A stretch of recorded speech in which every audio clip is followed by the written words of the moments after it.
par pitié, je vous en conjure, rassurez-moi. Je ne suis pas le seul à siffler le générique de Daredevil Born Again toute la journée. Si c'est le cas, si je suis seul, bon bah tant pis, ce n'est pas grave, ça ne change rien à ma vie, mais j'ai envie de savoir s'il y a 2-3 aficionados. Très content, en tout cas, de vous retrouver aujourd'hui pour parler non pas de Daredevil, mais on va rester du côté marvelien. Pourquoi ? Parce qu'on va parler de Avengers. Daniel RPK a partagé certaines choses, alors on va parler de Daniel RPK du côté d'Avengers, et aussi tout à l'heure du côté de Spider-Man 4. C'est hyper intéressant. Mais parlons de ce film Avengers. Parce qu'en gros, c'est compliqué. C'est très compliqué. On va en fait en partie parler de ce trio-là. Vous connaissez Anthony et Joe Russo, et au milieu, Kevin Feige. D'un côté, enfin en tout cas aux extrémités, on a les réals d'Avengers, Infinity War, Endgame, Captain America, Le Soldat de l'Hiver, Civil War, mais également d'Avengers Doomsday et d'Avengers Secret Wars. Vous le savez, depuis qu'ils ont quitté Marvel, ils ont surtout été producteurs, ils ont travaillé du côté de Netflix, ils ont fait de la réalisation, mais force est de constater que ça ne plaît pas particulièrement. C'est même nul, a priori. Moi, j'ai vu The Electric State, donc le film qui vient de sortir. Enfin, qui vient de sortir, il est sorti il y a quelques jours. Enfin, peut-être il y a une semaine ou deux, je ne sais plus, mais en tout cas, je l'ai vu. Et moi, j'ai passé un... C'était pas dégueu. Ça allait, en vrai. Ça allait. Mais pour un budget colossal tel que celui-ci, peut-être qu'on pouvait s'attendre à quelque chose de plus intéressant. Pour rappel, le film a coûté 320 millions de dollars, c'est énorme. C'est quasiment le prix, c'est même plus qu'a priori le prix d'Avengers Infinity War. Voilà. Après, visuellement, c'est cool, hein. Mais bon. Et en fait, la particularité de ce trio, c'est que ce ne sont que des producteurs. Les producteurs, qu'est-ce que c'est à la base ? C'est quelqu'un qui, pour financer un film, va essayer de démarcher telle agence, qui va essayer de démarcher telle région, notamment en France, tu sais. Et d'ailleurs, dans les films, vous voyez souvent avec la participation, avec le logo du Québec. C'est parce que le Québec finance aussi. Donc, tu vois, il y a des financements qui se font, et le producteur est là pour trouver de l'argent pour financer le film. Et il doit trouver l'argent, mais en même temps, derrière, il doit aussi s'assurer que tout le monde soit... Enfin, qu'il y ait une rentrée d'argent. Parce que quand il prend l'argent, le producteur, il le redistribue aux personnes qui travaillent, mais derrière, il faut aussi rembourser ceux qui ont investi, et en plus de ça, il faut aussi que ça fasse de l'argent pour le studio. Et ceux qui ont investi aussi, des fois, il y a des marques qui... d'une certaine manière, en gros, sont montrés à l'écran aussi, en compensation. Et donc, le producteur est là pour ça. Sauf qu'on voit que The Electric State n'est pas un exemple de production, puisque le film a coûté extrêmement cher et qu'apparemment, bah, il ne marche pas. Et en fait, selon Daniel RPK, c'est une folie. En gros, Kevin Feige serait inquiet que les frères Russo, en fait, s'occupent du film depuis la débâcle The Electric State. C'est quand même fou. Les frères Russo ont fait un film avec Millie Bobby Brown, Chris Pratt, Coleman Domingo, il y avait qui d'autre ? Il y avait Woody Harrelson, plein d'acteurs, ils ont réussi à le faire bider et à ce qu'il coûte excessivement cher. Et par rapport à ça, Kevin Feige s'est dit, attendez, 30 secondes, c'est... Alors, c'est chaud là quand même. J'ai un peu peur. Après, ce ne sont que des rumeurs. Mais Daniel RPK nous dit que Kevin Feige serait inquiet. Parce que The Electric State ne marche pas.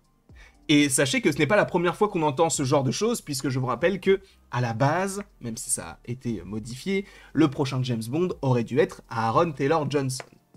Celui qui joue Quicksilver, qui casse, il joue dans Bullet Train, et il joue, surtout, récemment, Kraven. Et en ayant joué Kraven, a priori, la famille Broccoli et les ayants droit de James Bond ont vu le film, et ont vu qu'il n'était pas capable de porter un projet, et ils se sont dit plutôt, non, on le prend pas. Alors qu'il était censé jouer le perso. Et là, ça a l'air d'être la même chose. On analyse le marché, on se dit, peut-être qu'on a fait une erreur. Mais attendons de voir, de toute façon, là, c'est trop tard. On peut plus changer. Parce qu'en fait, le truc, c'est que le film les films sont censés... Sorry, oula, le bug. Sont censés sortir en mai 2026 et mai 2027. Là, le film va rentrer en tournage d'ici quelques semaines. Ils ne vont pas changer les réals. C'est impossible. Après, tu vas me dire, oui, mais c'est différent, regarde ce qu'ils ont fait du côté du MCU, ça passe, etc. Oui, c'est vrai, ils ont des codes qui fonctionnent du côté du MCU, peut-être pas du côté de Netflix, j'en sais rien. Mais personnellement, je suis pas inquiet. Enfin, si, je suis un peu inquiet parce que quand tu vois ce qu'ils ont fait en dehors du MCU et quand tu vois ce qu'ils ont fait, en fait, je suis positif par rapport à ce qu'ils ont fait du côté du MCU, mais en même temps, quand on en sort, c'est pas ouf. Donc, je suis un peu tiraillé. Mais vu qu'ils reviennent du côté du MCU, on peut supposer qu'ils voudront bien faire les choses. En tout cas, je l'espère. Parce qu'imaginez que devant le trailer de Doomsday, on soit comme ça. Là, ce serait vraiment très grave. Parce que pour beaucoup, je suis le fanboy numéro 1 de Marvel. Je suce tous les projets alors que c'est faux. Mais imaginez la tête, enfin en tout cas, les pensées des gens qui pensent ça quand ils me verront triste devant un trailer de Doomsday. T'imagines bien qu'ils se diront, oula, là, même si même lui il aime pas, il y a un problème. Alors que, vous savez, vous, les aficionados, je ne sais pas ce que j'ai avec ce mot, mais vous, là, les gens qui sont là depuis longtemps, vous savez que ce n'est pas le cas.